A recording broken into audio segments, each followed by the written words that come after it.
Has something like this ever happened to you? You get up, make a couple lovely practice swings, just like what you were practicing on the driving range with your coach, or maybe on your own. You get up, make those lovely swings, step up to hit the shot, and it is a below average shot. It's a blunder. And you're left frustrated and confused. What usually happens is you think, what's wrong with my mechanics? What did I do wrong in my swing? But, of course, those practice swings were pretty good. Looks like you might have the mechanics, or at least you have a better swing with your practice swing than the golf ball swing. Being able to perform at your best and highest level under pressure is what we're going to help you to do. Hi, I'm David Elaimy, founder of Elaimy Golf and Performance. I've been a golf teacher in Seattle for 23 years. I teach at the University of Washington practice facility, and over the years as a golf instructor, it's been an incredible journey, a wonderful experience. I started off as most golf teachers did, fixing golf swings, changing mechanics, helping students fix the problems that they perceived. Over time, I began to realize that there was something lacking because they'd go on the golf course and struggle with their performance. So I began to study and learn from other fields and came up with a model that we've been using for many years that addresses performance issues, not just skill development issues. And it has all come down to a very simple formula. And that formula is this: performance equals skill minus interference. Let's revisit that earlier situation where the practice swing was lovely and rhythmic, but the golf shot became tense and defensive. What happened in that shot, we saw a nice golf swing, and then we saw some sort of interference that occurred before the golf shot was struck.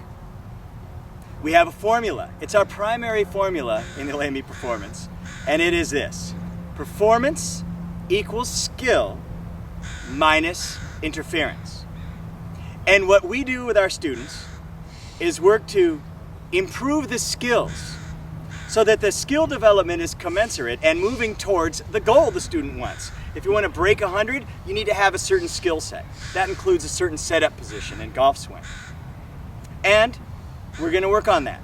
And this is what most golfers are trying to do: elevate their skills, elevate their skills.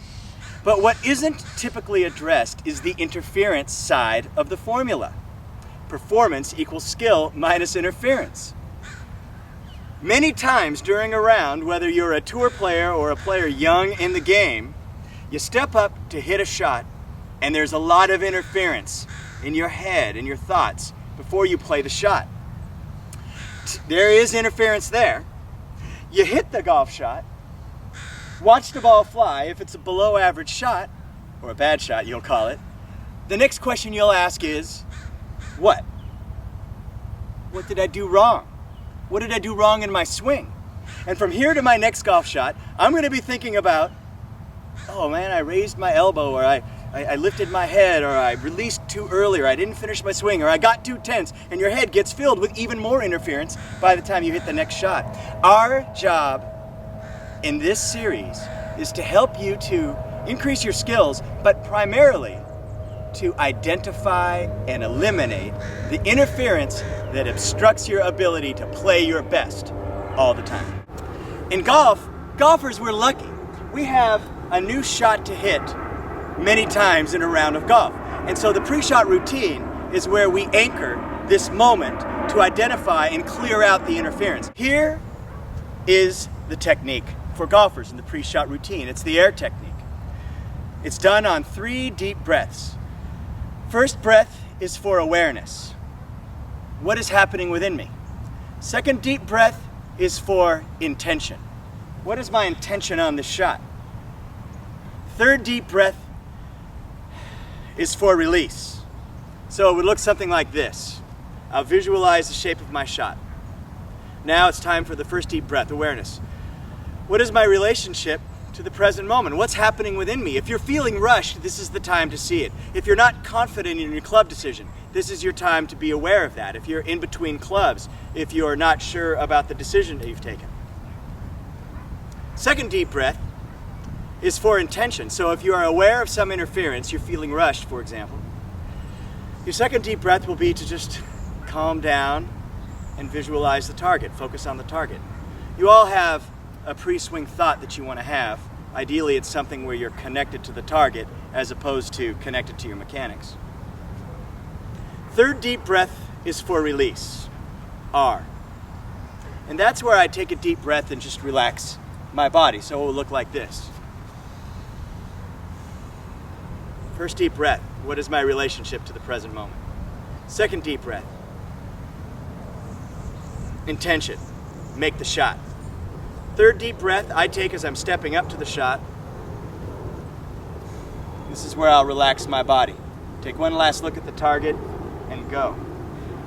Too many times you're hitting golf shots with interference. We want to help you identify that interference and eliminate it. Darn it!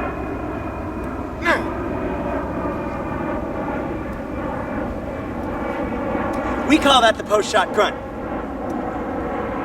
So we talked about the air technique, awareness, intention, release. Done on 3 deep breaths, it's a pre-shot routine technique. But if you're committed to becoming a better player, if you have some goal of becoming a single digit or playing bogey golf or breaking 100, you want to get better.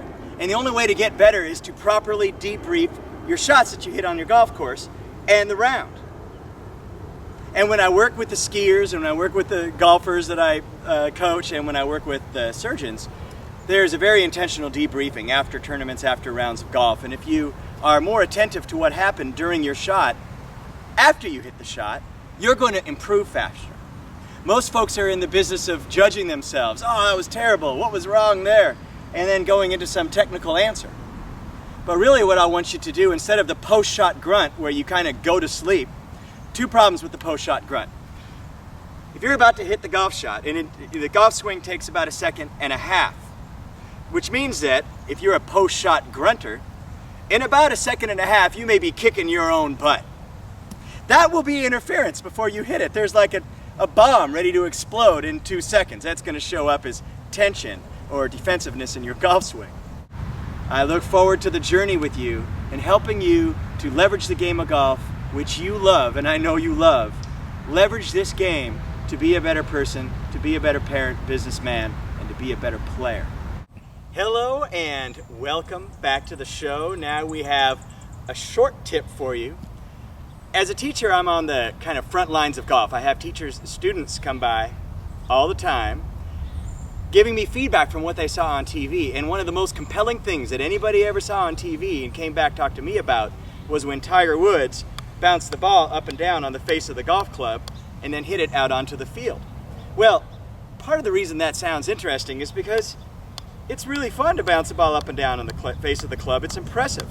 But there are some useful applications to learning how to bounce the ball up and down on the face of the club. And they are like this. If you've done any practice with this, you've given this a shot, after a while, your forearm will get really tired and your hands and your wrist area will get tired, just as if you were lifting weights. So the main reason to do this is to develop forearm and hand strength that will allow you to release the club through the ball. For that reason, since you wear a glove on your left hand and the left hand is somewhat dominant in the right-handed golf swing, learn with your left hand. Okay, so here's how you go about trying to learn. We start with bouncing the ball, hold the golf club in your hand, bounce the ball on your club face once and catch it. Once you can bounce the ball up and down on the face consistently, once, bounce it twice, and then continue to bounce it twice until you can do that consistently. Go to being able to bounce it 3 times, and from there you'll be able to bounce the ball many, many times. The main skill we're trying to develop is to be able to square the club face to the target. So we want to bounce the ball up and down, straight up and down, to square the face.